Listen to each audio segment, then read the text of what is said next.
before God mbele za Mungu and the presence of na God. mbele za uwepo wa They Mungu. do every wonderful display. Wanafanya kila maonyesho ya ajabu. But inside their hearts, Lakini ndani ya mioyo yao they're children of the devil. ni watoto wa Ibilisi. Because Kwa sababu they have not abandoned their sin. hawajaachana na dhambi zao. They have not stopped Hawajakoma with sin na dhambi na unafiki.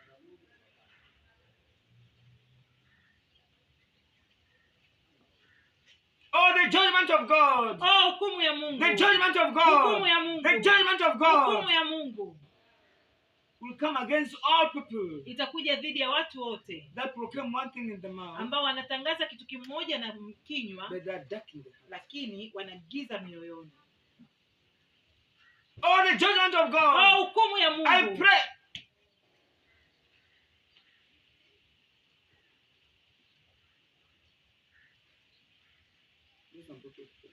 Baadhi ya watu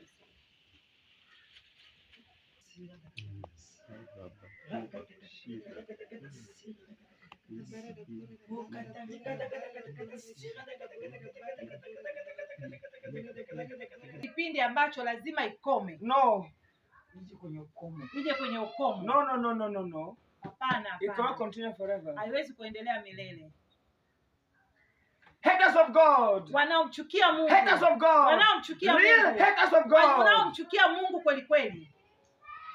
The Bible says Biblia inasema God knows those who love him. Mungu anajua wanaompenda. Not man. Sio mwanadamu. Real haters of God. Wanaomchukia Mungu Real kweli haters kweli. of God. Wanaomchukia Mungu kweli kweli. But having the skin of lambs. Lakini wana ngozi za kondoo. But inside, lakini ndani they're yao total haters of ni God. wanamchukia Mungu kweli kweli. Jumla. Wanamchukia Mungu jumla.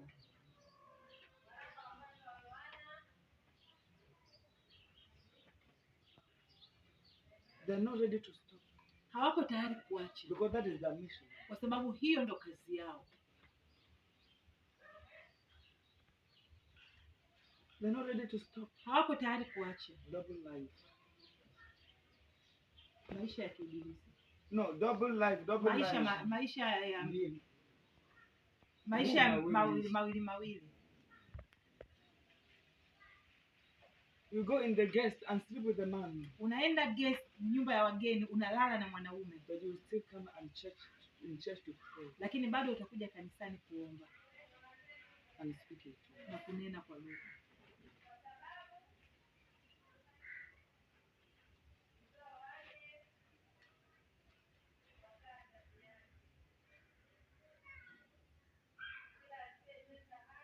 You commit any type of terrible evil.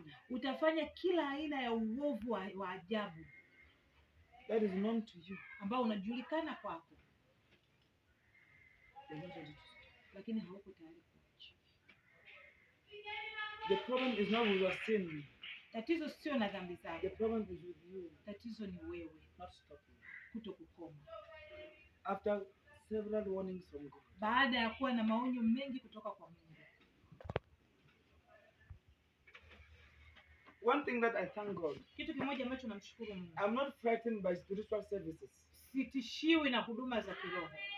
I thank God for that. Namshukuru Mungu kwa hilo. I am not frightened by spiritual services that people render. Sitishiwi na huduma za kiroho ambazo watu wanafanya.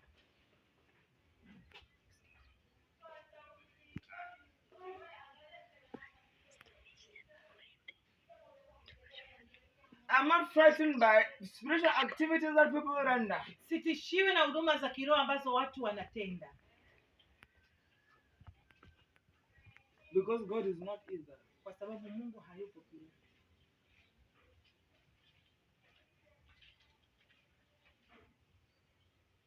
And that's what the Bible says. Na ndicho ambacho Biblia inasema. Man looks at the outside. Mwanadamu anatazama nje. But God looks at the heart. Lakini Mungu anatazama moyo. You can jump and you can jump to the highest and touch the clouds. Unaweza ukaruka mbali na kugusa anga. in Ukagusa mawingu. saying hallelujah. Kwa kusema haleluya. But when you are jumping and going up, Lakini unaporuka kwenda juu, while people are seeing your body going up, wakati watu wanaona mwili wako ukienda juu, God is looking at the heart that is going up. Mungu anaangalia moyo ambao unaenda juu. And we see the dates in that heart. Na Mungu anaona uchafu ndani ya ule moyo. And is grieved by your going up. Na anahuzunika na kuenda kwako juu. While others are jumping that you are going up. Wakati wengine wanashangilia kwamba unaenda juu. God is distressed that you are. Mungu anasumbuka with what you are doing. na kile unachokifanya. Do you know that God looks at the heart? Je, unajua kama Mungu anatazama moyo? Will you stop? Je, utakoma? Will you stop? Je, utakoma? Will you stop? Je, utaacha?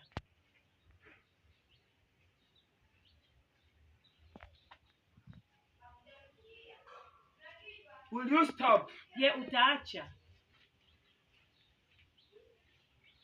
Because the time has come Kwa sababu muda that umefika the judgment of God ambao hukumu ya Mungu will begin in his house. itaanza katika The nyumba. time has come Muda that umefika the judgment of ambao God hukumu ya will Mungu begin in his house. itaanza nyumbani kwake.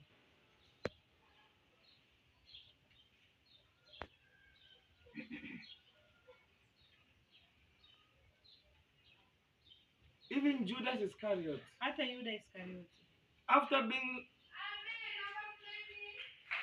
being bad for a long time, baada ya kubebwa kwa muda mrefu, kuvumiliwa kwa muda mrefu, he only killed himself alijiua tu mwenyewe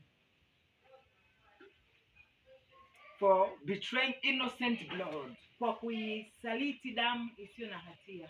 Betraying innocent Kwa blood. kuisaliti damu isiyo na hatia, He killed himself. alijiua mwenyewe. For betraying the anointed one of the Lord. Kwa kumsaliti mpakwa mafuta wa Bwana. For betraying the anointed one of the Kwa Lord. kumsaliti mpakwa mafuta wa Bwana.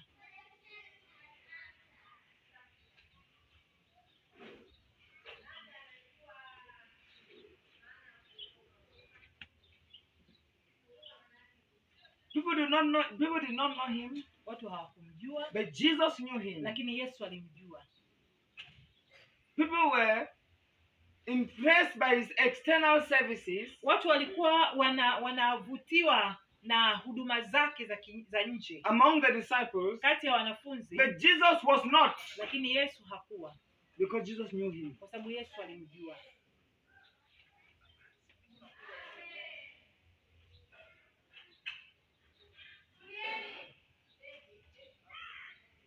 In the name of the Lord Jesus Christ, Katika jina la Bwana Yesu Kristo,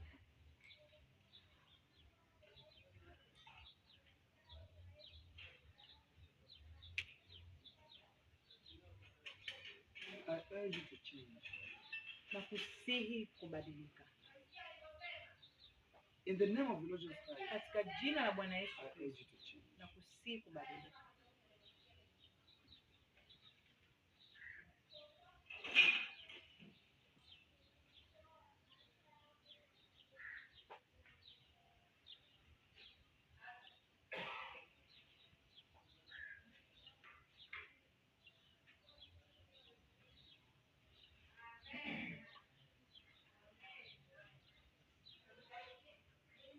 Let God arise and the enemy be scattered. Let God arise and the enemy be scattered. Let God arise and the enemy be scattered. Let God arise. Let God arise and the enemy be scattered. Let God arise and the enemy be scattered. Let God arise and the enemy be scattered. Let God arise. Let God arise and the enemy be scattered.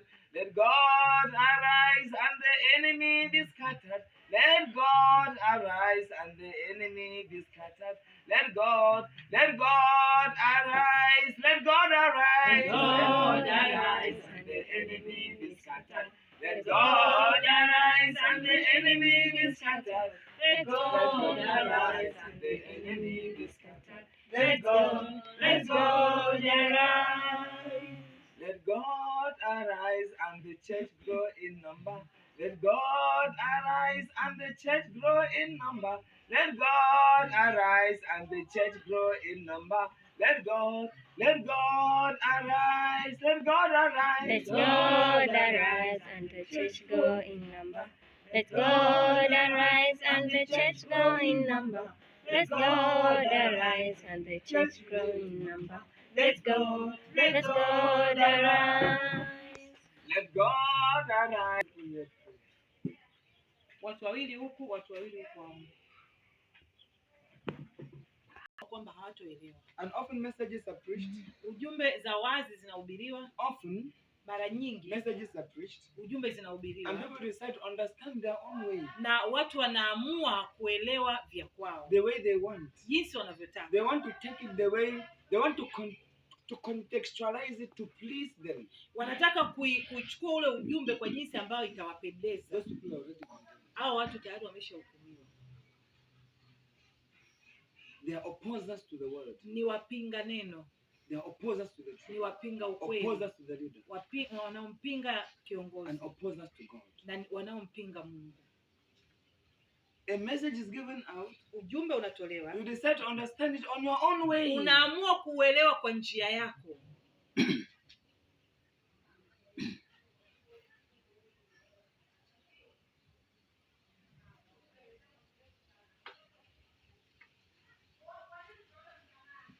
Judas betrayed innocent blood. Yuda alisaliti damu isiyo na hatia.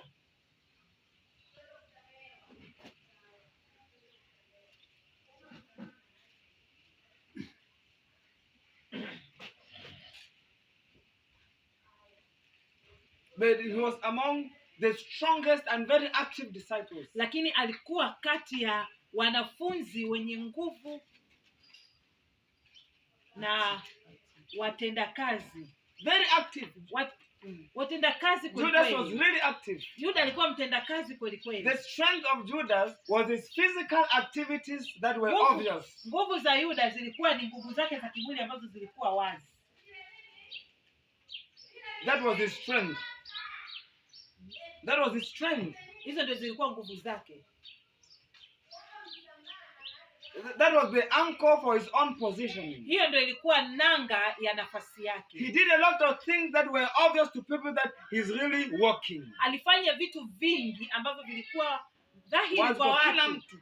Dhahiri kwa kila mtu kwamba anatenda kazi. He's committed. Amejitoa. Because he was the owner of the treasury of the ministry of Christ. Kwa sababu yeye ndio alikuwa anatunza mfuko wa fedha wa Kristo. So he was in the master plan. Kwa hiyo yeye ndio alikuwa mpanga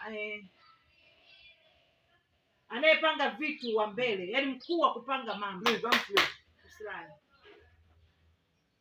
He was in the master plan. Alikuwa mkuu wa kupanga mambo. He had a position that all money was in his hands. Alikuwa na nafasi kwamba pesa zote zilikuwa mkononi mwake. And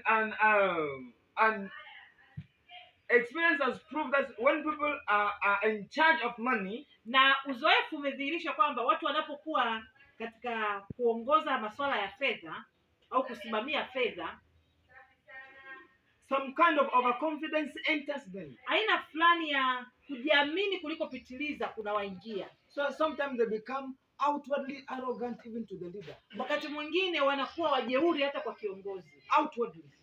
Waziwazi. So Judas was very active. Kwa hiyo Yuda alikuwa mtenda kazi kweli kweli.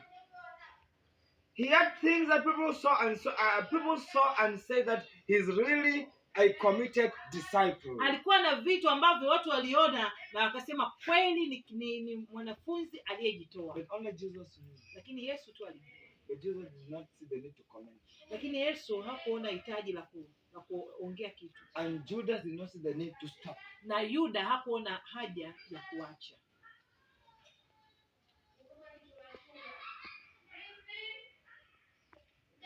The audacity was so great. Kujiamini kwake kulikuwa kukubwa mno. So he did not even fear. Kwa hiyo hata hakuhofu. To stop a woman who was anointing Jesus with an expensive perfume. Hata hakuhofu kumwambia yule mwanamke aliyokuwa anampaka mafuta ya Kristo, aliyokuwa anampaka manukato ya thamani kubwa, kumwambia acha. He did not even fear to